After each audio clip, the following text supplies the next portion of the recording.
আসসালামু আলাইকুম রহমতুল্লাহ বরকাতুহু। তে বন্ধুগণ, আশা করি আল্লাহ পাকের রহমতে সকলেই সহি সালামত আছেন। তে গোপী গাজী আক্কাস আলী ইউটিউব চ্যানেল এর পক্ষ থেকে আপনাদের সকলের প্রতি রইল একান্ত আন্তরিক শুভেচ্ছা ভালোবাসা। তে বন্ধুগণ, এখন আপনাদের সামনে যে বয়ানটা রাখবার চেষ্টা করব, বয়ানটার নাম হলো খাদ্য নলীর সংকোচনে মহাচিকিৎসা। কি? খাদ্য নলীর সংকোচনে মহাচিকিৎসা, অর্থাৎ এই যে আমরা যে যাই খাই, খাদ্য নলী আছে না, এই নলীটার মধ্যে একটা ব্যারাম হয়। এই ব্যারামে কারো কারো এটা সংকুচিত হয়ে যায়, অর্থাৎ চিকন হয়ে যায়। তখন আপনি ভাত খান, রুটি খান, শক্ত খান, তারপর হালকা বা নরম, এমন কি পাতলা যাই খিচুড়ি দুধ দিয়ে ভাত খাইলেও আর আটকে যায়। এবং শুধু তাই না, গলায় থেকে আমাদের দেশে অনেক মানুষ মারা যায় প্রতি বছর এই অসুখটার কারণে।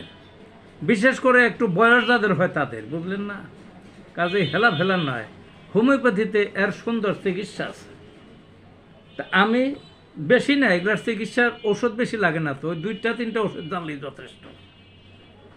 সবচেয়ে যে নাম করা ওষুধ, সেটার নাম হলো অ্যালুমিনা। এই অ্যালুমিনাটা পটেন্সি মানে মোটামুটি 200 পাওয়ারের যদি কয়েকদিন খাওয়ান একবেলা করে, দেখবেন যে এই রোগটা সেরে গেছে। আবার কতদিন পর যদি দেখা দেয় আবার খাওয়াইবেন, আবার সেরে যাবে। এইভাবে এটা তো জটিল রোগ, আসলে মানুষ মরে, বুঝলেন না, গলায় ভাত থেকে, কাজে জটিল। এইভাবে কয়েকবার সারব হবে, এইভাবে করতে করতে একেবারে চিরতরে সেরে যাবে।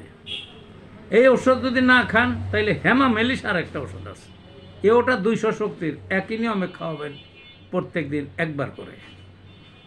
তাছাড়া আরও ওষুধ আছে কন্ডিউরেঙ্গো, এই ওষুধটাও খুব কার্যকরী, বুঝলেন না। কাজেই এই যে খাদ্যনলীর সংকোচনে যে মানুষ মরে বা খাওয়ার সময় কষ্ট পায়, একটা আতঙ্ক যাদের এই অসুখটা আছে যে কোন সময় ঠেকা মরবো, একবার যদি ঠেকা যায় কঠিন অবস্থা। কাজেই এই চিকিৎসা নেন আপনারা, ইনশাল্লাহ এই রোগ চিরতরে সেরে যাবে। ভালো থাকুন বন্ধুগণ।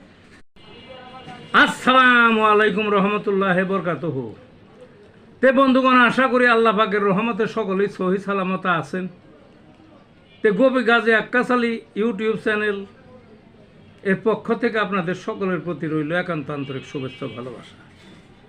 তে বন্ধুগণ, এখন আপনাদের সামনে যে বয়ানটা রাখবার চেষ্টা করব, বয়ানটার নাম হলো খাদ্য নলীর সংকোচনে মহাচিকিৎসা।